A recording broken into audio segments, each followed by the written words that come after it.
Hi, we're back once again with the Aquarium light, and probably for the last time. I think I've got everything working, so I'm hoping to assemble this all up today and put it above the aquarium. So since the last time, I have made some modifications to the firmware. So first of all, we've got the OLED working. So this is going to go inside the top little dome that we've got that's going to fit through there. So that should look quite good. What we've got on here is the time at the top, the power being drawn, the temperature of the LED board, speed of the fan, and then the input voltage and current. Now it's a little bit difficult to read because I've set this at the absolute lowest brightness that I can do for this OLED module, because these pixels do degrade over time. Just like LEDs do, these OLEDs degrade even faster than that, particularly with the blue displays I've found to be the most rapid in terms of decline. So you do end up with some kind of screen burn. I've decided not to turn this off. I'm just going to run it at low enough brightness that it should last a fair amount of time. And because it's just one of these standard modules that you can unplug, if it does need to be replaced at some point in the future, it can be. I did look at using various libraries, but rather than faff around with all the integration and trying to work out how all that worked, I did have a library that I wrote quite a long time ago. You saw me integrate that onto the ESP32 clock with the matrix at the bottom, so a very similar driver there. All of my functions I've been able to move across to this, and then it's just the I2C functions to drive the LCD, which are fairly standard for the SSD 1306, so nothing too complicated there, and I think it looks quite good actually, so everything's working quite nicely there. Now, one thing that I do want to change, I pointed out before that this fan I thought was a little bit overkill. And actually, I had this hanging in the lab. It's been running for a couple of days just to soak test it and make sure it didn't do any funky stuff.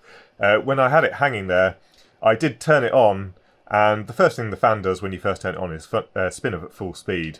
And as you can see, it's enough to cause it to spin around. It's got a lot of power on this fan. So what I've done is I bought a slightly lower power fan. This is about the best that I could do. I was hoping to find something with the same depth, so I didn't have to change these spacers, but I couldn't find anything.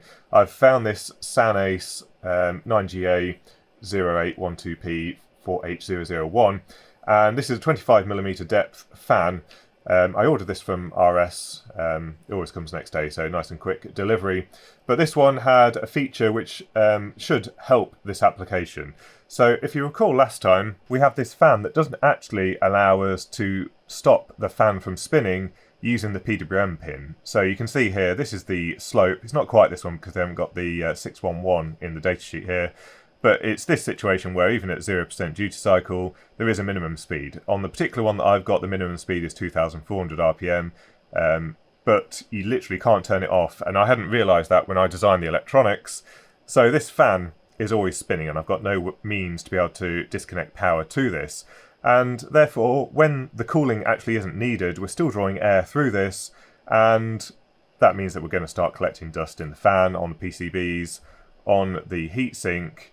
And actually this heatsink is really quite substantial. I found that you don't really need a lot of airflow to keep, even with all of the LEDs on, this below 40 degrees C. So really this fan is not suitable.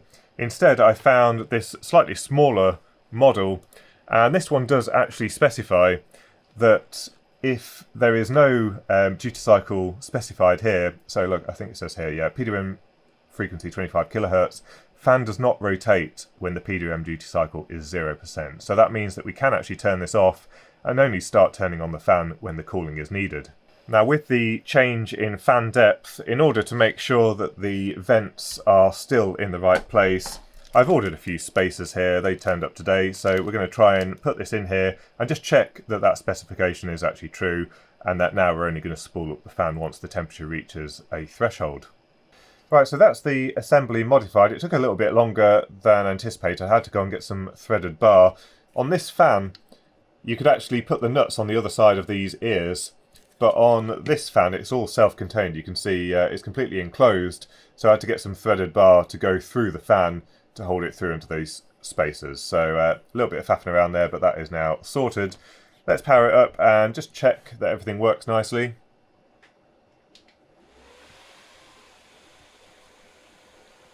And that fan at full speed is significantly quieter Let's check that we can actually stop it spinning entirely. And it sounds like it's spinning down now. And yeah, it's dropping right down to 0. So that is good. We're able to turn off the fan now, and we only need to use it once the temperature exceeds a certain threshold. What I'll just quickly do is I'll put this on maximum power, which is about 50 watts, and just see what the temperature stabilizes at, and just check that the fan actually turns on. And so it looks like it's settled at about 37 degrees C. The fan's spinning at 2200 RPM, which I really can't hear, so I think I'm quite happy with how that's turned out. And the 37 degrees C is not going to cause the PLA to distort that I've made the enclosure from. If I did want to, you can adjust the fan curve to keep it a bit cooler than that, but I think 37 degrees is absolutely fine. So we're almost at the point where we can assemble it all together, but we do need to put a decent power cable onto it. Now, this light draws at peak about 2.2 amps from the 24 volt supply, so we can do a quick calculation to work out what kind of gauge cable that we actually need. So how do we work out what cable size we need? Well, we know that we've got our 24 volt supply. We know the peak current is going to be 2.2 amps. And I've just been to measure, and the cable length that we need is about 2 meters. So we've got those as inputs. Next, we need to decide what kind of voltage drop is acceptable across the cable. Now, this design will actually work all the way down to about 18 volts with the LEDs at full power. But that would mean that we're dropping 6 volts in the cable and consequently quite a bit of power. So for this, I'm just going to decide that we're allowed to drop 0.5 volts. And what that actually means is that at 2.2 amps, we'd be dissipating, well, we can do P equals IV, which equals 2.2 times 0.5, which is 1.1 watts. So we're going to be dissipating 1.1 watts over 2 meters of cable. We shouldn't see any significant temperature rise with that kind of figure. So I'm quite happy with that 0.5 volt drop. So next we need to work out what the impedance of the cable is going to be. So using Ohm's law, we can say that impedance is going to be V over I, and we've said 0.5 volt drop, so 0.5 volts divided by 2.2 amps is going to be about 200, what's it going to be? 227 milliohms. So that is our total impedance of the cable that we're allowed. So what does that equate to in terms of the cross-sectional area of the cable? Well, bear in mind that we've got 2 meters of cable here, and we actually have 4 meters in the total loop because we've got a conductor going to the light and then the return conductor coming back. So we know that we actually have 227 milliohms per 4 meters, or divide that by 4, that's about 56 milliohms per meter. And actually the specifications for the cable is normally presented in terms of ohms per kilometre, but that's exactly the same figure.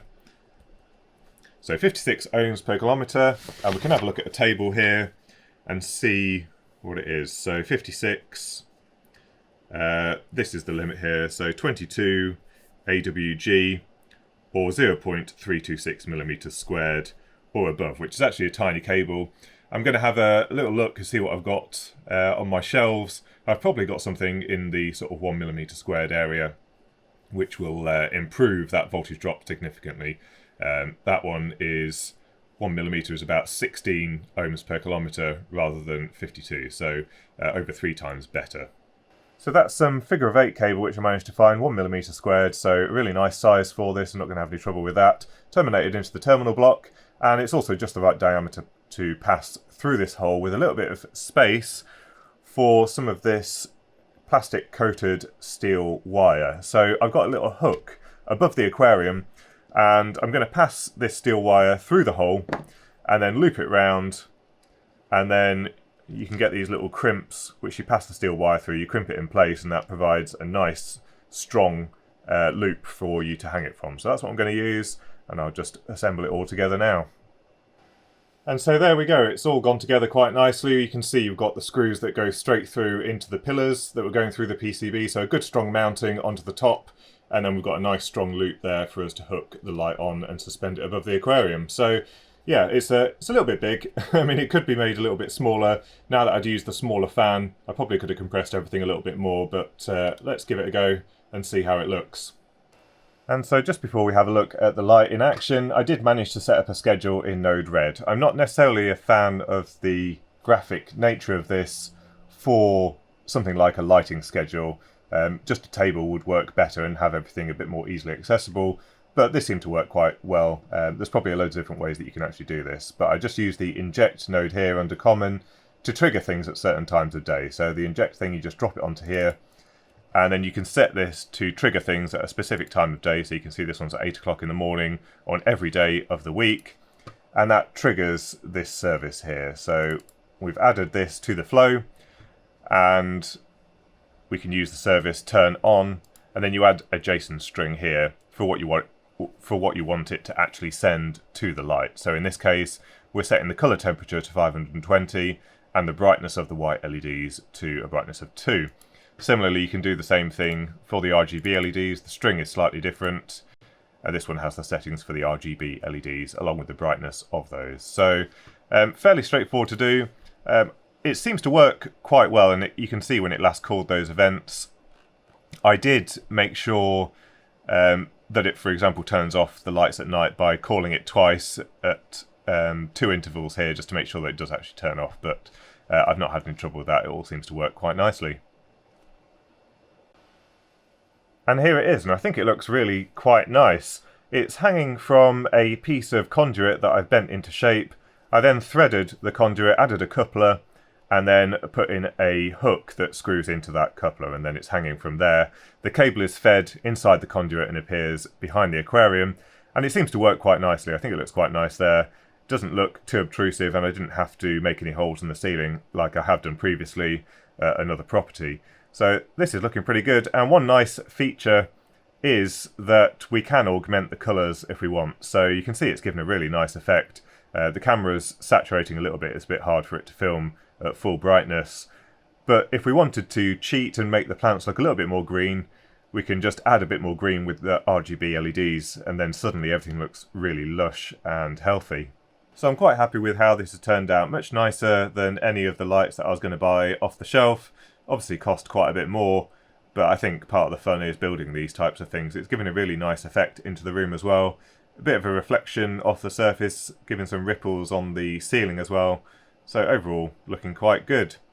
We might see some future episodes on this where I'm doing a bit more integration with the home automation, and we will be revisiting the home lighting project as well, because I think I'm going to be adding some of that with integration into Home Assistant. So all of this will hopefully all link together in the future. So if you've got any thoughts or comments, don't forget to leave them in the comments section down below. A big thank you to my sponsors and also to my Patreon supporters who help keep the channel going. So a big thank you to all of you. Hope you found the video useful, and until next time, thanks for watching.